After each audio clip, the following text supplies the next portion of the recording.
போன எபிசோடோட கடைசியில் இவங்க பார்த்த வேலையால் இப்போ ஊர் முழுக்க இவங்க தான் ட்ரெண்டு.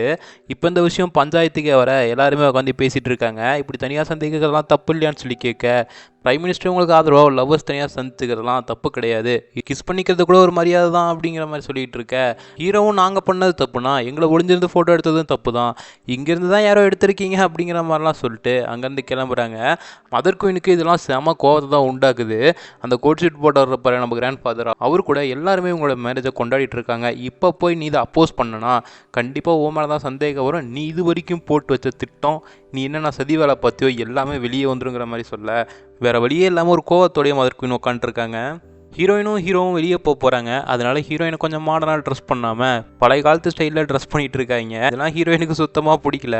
ஹீரோவும் பார்த்துட்டு என்னடா இதுன்னு கேட்க, அண்ட் தென் ஃபைனலாக நம்ம ஹீரோயின் எப்பயும் போலயுமே ட்ரெஸ் பண்ணிட்டு வராங்க. பேஸ்பால் மேட்ச்சை பார்க்க தான் போயிருக்காங்க. ஹீரோயின் இந்த டிஷர்ட்டை போட்டுவான்னு ஹீரோட்ட கொடுக்க, ஹீரோ ட்ரெஸ் கோடை தான் ஃபாலோ பண்ணுவாராமா. என்னடா உங்களோட ஒரே போரிங்காக இருக்குது, சரி நீயாச்சும் போட்டுவான்னு சொல்லி ஜாய்கிட்ட கொடுக்க, ஜாய் நான் போட்டுக்கிறேன்னு சொல்ல, ஹீரோ அதெல்லாம் போடாதங்கிற மாதிரி சொல்லிடுறாரு. அண்ட் தென் பேஸ்பால் மேட்ச்சும் சூப்பராக போயிட்டுருக்கு. நம்ம பிரைம் தான் உள்ளே போந்து ஆடிட்டு இருக்காரு. சூப்பராக சேரப் பண்ணிட்டு இருக்க. பேஸ்பால் மேட்செல்லாம் முடிச்சுட்டு திருப்பி இவங்க கிளம்ப போகிறாங்க. கிளம்பும்போது கூட நம்ம ஹீரோயின் அங்கிட்டு ஃபோட்டோ கொடுக்கறதுக்கு போஸ்ட் கொடுக்க, ஆனால் கொலையை வச்செல்லாம் மறைச்சிக்கிட்டாங்க. ஹீரோ பிரைம் கிட்ட உனக்கு பேலஸில் எதுவும் வேலை இல்லையான்னு கேட்க, என்னடா கழட்டி விட்டு போகலான்னு பார்க்குறீங்களா, நானும் வருவேண்டாங்கிற மாதிரி அவரும் ஹோட்டலுக்கு போகிறாரு. இவங்களுடைய வழிமுறையில் இந்த சீ ஃபுட்ஸ் எல்லாம் சாப்பிட மாட்டாங்களாமா. ஆனால் ஹீரோயின் ஃபஸ்ட்டாக எதையோ ஒன்று சாப்பிட வேண்டியதானே, இதில் என்னடா பாகுபாடு, இதை சாப்பிடு அதை சாப்பிடுங்கிற மாதிரி கேட்டுட்டு இருக்க. பிரைம் மினிஸ்டர் வேணாங்கிற மாதிரி சொல்கிறாங்க. பட் ஆனால் நம்ம ஹீரோ எடுத்து வைக்கிறாரு. நீ என்னென்ன கல்யாணம் பண்ணிக்கல, கல்யாணம் பண்ணிக்கிற வரைக்கும் நீ எதை வேணுமாலும் சாப்பிட்லாங்கிற மாதிரி சொல்கிறாரு. இதெல்லாம் பார்க்கும்போது நம்ம ஹீரோக்கு சின்ன வயசு ஞாபகம் தான் வருது. சின்ன வயசில் அண்ணன் தானே க்ரௌன் ஆக போகிறான். அவனோட ட்ரெஸ்ஸை எடுத்து ஒரு டைம் போட்டு பார்க்க, உடனே அவங்க அப்பா அடிச்சிடுறாரு. இந்த ட்ரெஸ்ஸை அவன் அண்ணன் மட்டும் தான் போடணும், நீ போடக்கூடாது, எப்பயுமே அவனுக்கு அந்த மரியாதையை கூட அப்படிங்கிற மாதிரி சொல்ல, இதெல்லாம் கேட்டே நம்ம ஹீரோ கொஞ்சம் ஃபீல் பண்ணுறாரு. ஏன்னா இவங்களோட சட்டத்திட்டப்படி தானே இவரும் வளர்ந்துருக்காரு. இப்போ பேலஸுக்கு வந்தோமே ஒரு லேடி ஸ்டாஃபை காமிக்கிறாங்க. இவங்க ஹீரோயினுக்கு எப்படி மரியாதையாக நடந்துக்கணும் அண்ட் இப்படி ரெஸ்பாண்ட் பண்ணுங்கிற மேனஸ் தெரில. இப்போ நீங்கள் போய்ட்டு அந்த விஷயம் மட்டும் வெளியே தெரிஞ்சால் இது ஒரு பெரிய கான்ட்ரவர்சியாகவும், இதில் உங்கள் பேர் சேர்ந்து அடிப்படும், அதுதான் பிரச்சனைங்கிற மாதிரி சொல்ல, நீங்கள் மட்டும் பர்மிஷன் கொடுத்தீங்கன்னா ஹீரோயினுக்கு நான் எப்படி நடந்துக்கணும்னு சொல்லித்தரேன்னு சொல்ல, சரின்னு நம்ம ஹீரோவும் சாயும் ஒத்துக்கிறாங்க. அடுத்த நாள் ஹீரோயினுக்கு ட்ரைனிங் கொடுக்கலான்ட்டு போக, ஹீரோயின் ஃபோன் பேசிக்கிட்டே வேகமாக கிளம்பிடுறாங்க ஆஃபீஸுக்கு.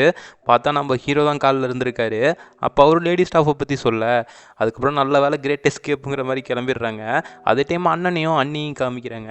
இவங்க ரெண்டு பேரும் ஹீரோயின் இப்போ பிரின்ஸ் ஆகிட்டானா அவளுக்கு நம்ம மரியாதை கொடுக்க வேண்டியதாக இருக்கும். அதனால அன்னிக்காரி கொஞ்சம் அப்படி இப்படி திட்டம் போட, எப்படியோ நீ கேஸ்டல் பியூட்டிக்கு சிஇஓ ஆயிருங்கிற மாதிரி அண்ணனை உசு பேத்து விட்றா. நைட்டு ஹீரோயின் ரிட்டர்ன் வந்தோடனே ஹீரோயினுக்கான பயிற்சி எல்லாம் போயிட்டுருக்கு. அந்த டைமில் கரெக்டாக ஹீரோ வர, விட்டா போதுண்டா சாமிங்கிற மாதிரி ஹீரோ போய் கட்டி பிடிச்சிக்கிறா. லேடி ஸ்டாஃபையும் ஹீரோ அங்கே வந்து கிளம்ப சொல்லிடுறாங்க. அண்ட் தென் இப்போ பிரைமும் பிரின்ஸும் செஸ் கேம் விளாட்ற மாதிரி காமிக்கிறாங்க. இதில் இருக்கிற ஒவ்வொரு மூவ் மாதிரி தான், நீ எல்லா மூவியுமே பார்த்து எடுத்துக்கணுங்கிற மாதிரி பிரைம் மினிஸ்டர் சொல்லிகிட்டு இருக்க. அதே டைம் ஹீரோயினுக்கும் பாடத்தை எடுத்துகிட்டு இருக்காங்க லேடி ஸ்டாஃபு. இந்த மாதிரி செத்தவங்களுக்குலாம் இப்படி தான் அடக்கம் பண்ணுவாங்க, இது ஒரு ரிச்சுவல் மாதிரி கொண்டாடுவாங்கன்னு சொல்ல, செத்தா அடக்கம் பண்ணிட்டு போக மாட்டாங்களா, எதுக்கு இந்த தேவையில்லாத வேலைங்கிற மாதிரி சொல்ல, எல்லா குயின்ஸுமே இப்படி தான் பண்ணுவாங்கங்கிற மாதிரி அவங்க பெரிய லெசனாக சொல்ல, அப்படியே ஒவ்வொருத்தரும் எப்படி இப்படி செத்தாங்க, அதாவது நம்ம இப்போ இருக்கிற மெஜிஸ்ட்ரியோட அப்பா ஃபயர் ஆக்சிடென்ட் செத்துருப்பாங்கல்ல, அது வரைக்கும் சொல்ல, இவங்க 3 பேருக்கும் காமனாக ஏதோ இடிக்கிற மாதிரி இருக்குது நம்ம ஹீரோயினுக்கு. எல்லாத்துக்கு பின்னாடியுமே ஒரு மர்மமாகவே இருக்க. சரி, இதை பற்றி நம்ம ஏதாவது தெரிஞ்சுக்கணுமே ஹீரோக்கு கால் பண்ணால் ஹீரோ கால் எடுக்கல. அந்த பக்கம் பார்த்தா மதர் குயின் கிட்ட தான் பேசிகிட்டு இருக்காரு. மதர் குயின் இன்னொரு பொண்ணை கூப்பிட்டு வந்து இவ்வளோ உன்னோட பார்ட்டிக்கெலாம் கூட்டிகிட்டு போகணும் நம்ம சொல்லிட்டு இருக்க. இதெல்லாம் நம்ம ஹீரோக்கு சுத்தமாக பிடிக்கல. அந்த பொண்ணை ஏறெடுத்து கூட பார்க்கல நம்ம ஹீரோ. உங்களுக்கு உடம்பெல்லாம் இப்போ சரியாயிடுச்சான்னு ஹீரோ கேட்க, இல்லை கொஞ்சம் நாளைக்கு எல்லா வேலையும் நீயே பாருங்கிற மாதிரி சொல்ல, நம்ம மதர் குயினை பார்த்துக்கிறவங்கள கூப்பிட்டு இன்னும் கொஞ்சம் நாளில் மதர் குயினுக்கு எல்லாமே ரெடி, அவங்க பழையபடி எல்லா வேலையும் பார்க்க ஆரம்பிக்கணும், சீக்கிரமாக அதுக்கான வேலையெல்லாம் பாருங்கள், டாக்டரை கூப்பிட்டு வந்துங்கிற மாதிரி கொஞ்சம் டெரராக சொல்லிட்டு போகிறாரு. இந்த விஷயத்தில் மதர் குயின் பண்ணுறது நம்ம ஹீரோக்கு சுத்தமாக பிடிக்கல. இவரே முழு கோவத்தில் வந்து உட்காந்துட்டு இருக்கேன். அப்போ நம்ம ஹீரோயின் ஃபோன் பண்ணி அவங்களோட பழங்காலத்து முறையில் எப்படி ஹஸ்பண்டை கூப்பிடுவாங்களோ அந்த மாதிரிலாம் கூப்பிட்டுருக்கேன். யாரா இவங்கிற மாதிரி பார்த்துட்டு இருக்கோம். அண்ட் தென் நம்ம ஹீரோயின் கேட்க வேண்டியதை கரெக்டாக கேட்காம விட்டுறாங்க. இப்போ பிரைம் மினிஸ்டர் மெஜிஸ்ட்ரியை பார்க்கறதுக்காக ஸ்கூலுக்கே போயிருக்காரு. மெஜிஸ்ட்ரியும் உங்களுக்கு நிறைய வேலை இருக்குமே, இங்கே என்ன பண்ணுறீங்கன்னு சொல்லி கேட்க, அவங்கக்கிட்ட முக்கியமான ஒரு விஷயம் பேசணும் அப்படிங்கிற மாதிரி மெஜிஸ்ட்ரியை காரில் கூப்பிட்டு போக, மெஜிஸ்ட்ரியும் வெளியே விளையாடுறவங்களெலாம் பார்த்துட்டு இருக்காங்க. ஏன்னா எந்த ஒரு சின்ன பையனுக்குமே வெளியே போய் ஜாலியாக விளையாடணுங்கிற ஒரு ஏக்கம் இருக்கும். இவன் இப்போ மெஜிஸ்ட்ரியாக இருக்க யாரு கூடயும் போய் விளையாடக்கூட முடியல. அண்ட் தென் இப்போ மெஜிஸ்ட்ரி பிரைம் கிட்ட ஒரு விஷயத்த கேட்குறாரு. அதே மாதிரி ஹீரோயின் இருக்க இடத்துக்கு போக மெஜிஸ்ட்ரியை பார்த்துக்கிறவங்க கூட ஒரு சின்ன பையன் ராஜாவாக இருந்தால் இவ்வளோ விஷயத்த மிஸ் பண்ண வேண்டியதாக இருக்குங்கிற மாதிரி கொஞ்சம் வருத்தப்படுறாங்க. அங்கே நம்ம ஹீரோயினுக்கு ட்ரைனிங் கொடுத்துட்ருக்க 3 பக்கமும் கப்பை வச்சு நடக்க சொல்கிறாங்க கீழே விழுகாமல்.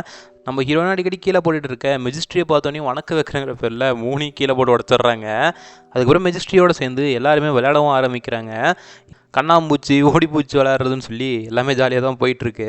அண்ட் தென் ஃபைனலாக மெஜிஸ்ட்ரி நான் ஜெயிச்சிட்டா எனக்கு ஒரு சத்தியம் பண்ணி கொடுத்தீங்கல்ல, அது நீங்கள் பண்ணுவீங்களான்னு சொல்லி கேட்க, என்னது நான் சத்தியம் பண்ணி கொடுத்தனா அப்படிங்கிற மாதிரி யோசிச்சுட்டு சரிப்பா என்னன்னு சொல்லுங்கன்னு கேட்க, எனக்கு அந்த ரேஸ் காரில் போகணும்னு சொல்ல நம்ம ஹீரோயினோட காரை தான் சொல்கிறான். இந்த மாதிரி ரெக்க வச்ச காரில் நான் போகணும்னு சொல்ல, ஆனால் கூட இருக்கவங்க அதெல்லாம் வேணாங்கிற மாதிரி தடுக்கிறாங்க. அதையும் தாண்டி மெஜிஸ்ட்ரி தரையில் படுத்துட்டாளுங்க. என்னதான் நான் கிங்கு, நான் சொல்கிறது யாரையுமே கேட்க மாட்டேங்கிறீங்கிற மாதிரி கேட்க, இது மட்டும் மதர் கோயினுக்கு தெரிஞ்சால் பெரிய பிரச்சனையாகும். சரி நீ மெஜிஸ்ட்ரியை கூட்டிகிட்டு பொறுமையாக போ, 60 தாண்டக்கூடாது, நாங்கள் பாதுகாப்புக்கு முன்னாடியும் பின்னாடியும் வரோம், எங்களுக்கு சென்ட்ரல்லே நீ வாங்குற மாதிரி ஹீரோயினையும் மெஜிஸ்ட்ரியும் வண்டியில் ஏற்றி விட்றாங்க.